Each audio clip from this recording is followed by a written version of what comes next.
గోవా మరొక సొదొమ గుమరలాగా మారిపోయింది.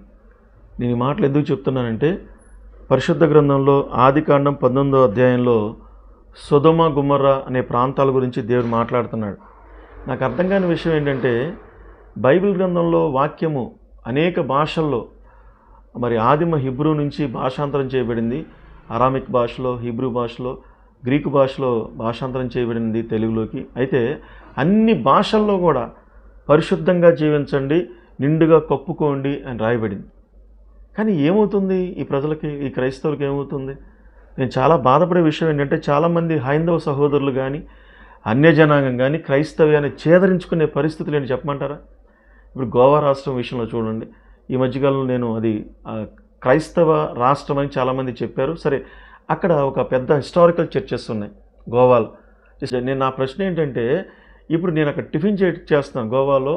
నేను ఎందుకు ముఖ్యంగా వెళ్ళటం జరిగిందంటే, వెళ్ళొద్దు అనుకున్నాను కానీ వెళ్ళాను కొన్ని మందిరాలు చూద్దామని.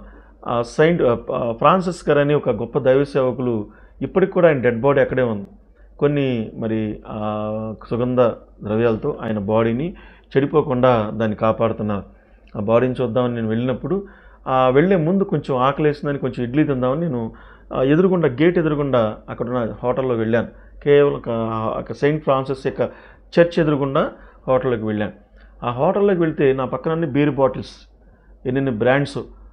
ఒకవేళ ఎవరైనా సరే నేను నచ్చని వాడు పలానా పాస్టర్ గారు కృష్ణమనాయుడు అయినా ఈయన్ని క్యారెక్టర్ అసాసిన్ చేయాలనే ఉద్దేశంతో అక్కడ కూర్చుని ఎవడైనా తెలుగువాడు నన్ను గుర్తుపెట్టేవాడు అక్కడి నుంచి కెమెరా తీస్తే, నేను అక్కడ గ్లాస్లో ఇది తాగుతుంటే ఆ బాటిల్స్ ముందున్నట్టుండదు, అన్నీ మిక్సింగ్ అయిపోయింది ఆట. ఇవన్నీ చూసి ఎంతో బాధపడ్డాను.